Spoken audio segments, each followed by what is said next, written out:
अस्सलामु अलैकुम वरहमतुल्लाहि वबरकातुहू। मुहतरम अजीज़ों और दोस्तों, माह मुहर्रमुल हराम चल रहा है और मुहर्रमुल हराम की खास फजीलत, बरकत और हुर्मत किताब व सुन्नत में जिक्र की गई हैं।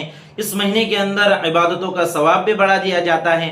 अब सवाल ये है कि इस महीने के अंदर कौन सी इबादतें करनी चाहिए, कौन सी इबादतों का हुक्म अल्लाह के रसूल सल्लल्लाहु अलैहि वसल्लम ने हमको दिया है। देखिए मेरे अजीज़ों और दोस्तों, ये जो 4 हुर्मत वाले महीने हैं, एक जुल्कादा, जुल्हज्जा, मुहर्रम और रजबुल मुरज्जब, तो इसके ताल्लुक से उलमा किराम फरमाते हैं कि इस बात पर इत्तेफाक है कि इन 4 महीनों के अंदर हर इबादत का सवाब बढ़ा दिया जाता है।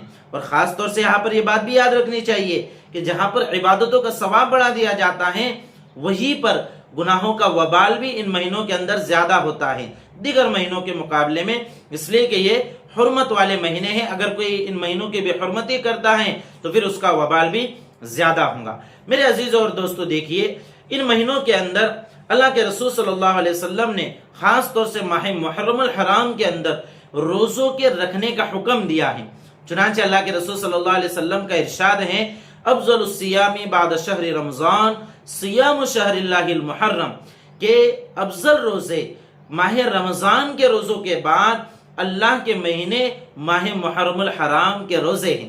तो इससे ये बात समझ में आती है कि माह मुहर्रमुल हराम में ख़ास तौर से रोज़ों की कसरत करनी चाहिए। अगर किसी से हो सके तो पूरे महीने के रोज़े रखे। अगर कोई 20 दिन के रोज़े रख सकता हो 20 दिन के रखे, कोई 1 अशरे के रख सकता हो 1 अशरे के रखे, लेकिन जिससे जितने हो सके इस महीने के अंदर रोज़ों का खुसूसी एहतमाम होना चाहिए। इसलिए कि अल्लाह के रसूल सल्लल्लाहु अलैहि वसल्लम ने इस महीने के रोज़ों को माह रमज़ान के बाद सबसे ज़्यादा फजीलत और बरकत वाले रोज़े इसको करार दिया है। इसी तरह एक हदीस में अल्लाह के रसूल सल्लल्लाहु अलैहि वसल्लम का ये फरमान मौजूद है। अल्लाह के रसूल सल्लल्लाहु अलैहि वसल्लम ने फरमाया, मन साम यौमन मिनल मुहर्रम फलहु बिकुल्लि यौमिन सलासून यौमन, कि जो शख्स माह मुहर्रमुल हराम के एक दिन का रोज़ा रखेगा तो उसे 30 दिन के रोज़ों का सवाब मिलेगा। एक रोज़ा 30 रोज़ों के बराबर। एक दिन का रोज़ा जब 30 दिन का है तो 10 दिन के रोज़े 300 दिन के बराबर हो गए और 30 दिन के रोज़े 900 दिनों के बराबर हो जाएंगे। तो कितनी बड़ी फजीलत है, कितनी बड़ी बरकत है। तो अगर हो सके तो पूरे महीने के रोज़े रखे, अगर नहीं तो जितने आप रख सकते हैं इस महीने में रोज़ा रखने का एहतमाम करें। और ख़ास तौर से यौम आशूरा का रोज़ा, 10वीं तारीख का रोज़ा, मुहर्रम की 10वीं तारीख का रोज़ा, इसकी बड़ी फजीलत अल्लाह के रसूल सल्लल्लाहु अलैहि वसल्लम ने जिक्र की है।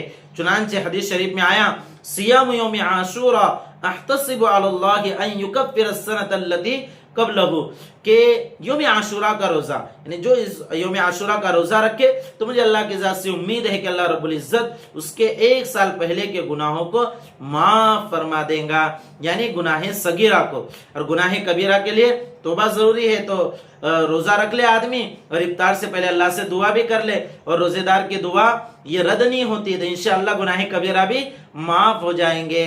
तो मुतलकन पूरे महीने में रोज़ों का एहतमाम, ख़ास तौर से यौम आशूरा के रोज़े का एहतमाम, और यौम आशूरा का रोज़ा जो रखेंगे वो एक बात का ख्याल रखें कि यौम आशूरा का रोज़ा चूँकि यहूद भी रखा करते थे, इसलिए हदीस शरीफ में हमें यहूद की मुखालिफत का हुक्म दिया गया है, यानी उनके खिलाफ करने का हुक्म दिया गया है। इसलिए हदीस शरीफ में आया कि सूमु यौम आशूरा व खालिफू फीहिल यहूद, कि आशूरा का रोज़ा रखो, मुहर्रम की 10वीं तारीख का रोज़ा रखो और उसमें यहूद की मुखालिफत करो। यहूद की मुखालिफत कैसे करेंगे? फरमाया, सूमु यौमन क़ब्लहु औ बादहु यौमा, के 10वीं तारीख के एक दिन पहले का या फिर एक दिन बाद का रोज़ा उसके साथ मिला लो।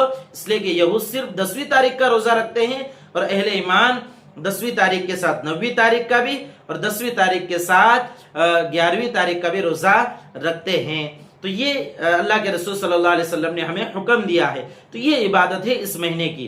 फिर इसी तरह 10वीं तारीख को खास तौर से अपने अहलो याल पर, खुद अपनी ज़ात पर खर्च करने में बुख़्ल न करे, कंजूसी न करे। हदीस शरीफ में आया, मन वस्सा अला नफ्सिही व अहलिही यौम आशूरा वस्सा अल्लाहु अलैहि साइर सनतिही, कि जो शख्स भी आशूरा के दिन मुहर्रम की 10वीं तारीख को अपनी ज़ात पर, अपने अहलो याल पर खर्च करेगा तो अल्लाह रब्बुल इज़्ज़त पूरे साल उसके रिस्क में वसअत और बरकत अता फरमाएंगे।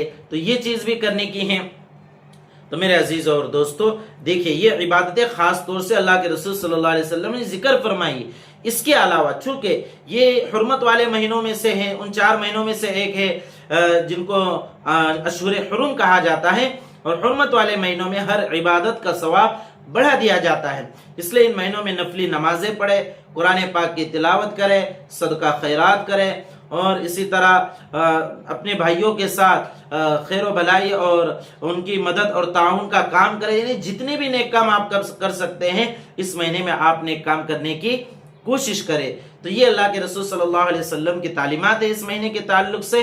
تو آپ ان تعلیمات کو خود بھی سمجھیں، اس پر عمل کریں، اور اپنے دیگر دینی بھائی بہنوں کے ساتھ بھی اس کو شیئر کیجئے. والسلام علیکم ورحمۃ اللہ وبرکاتہ.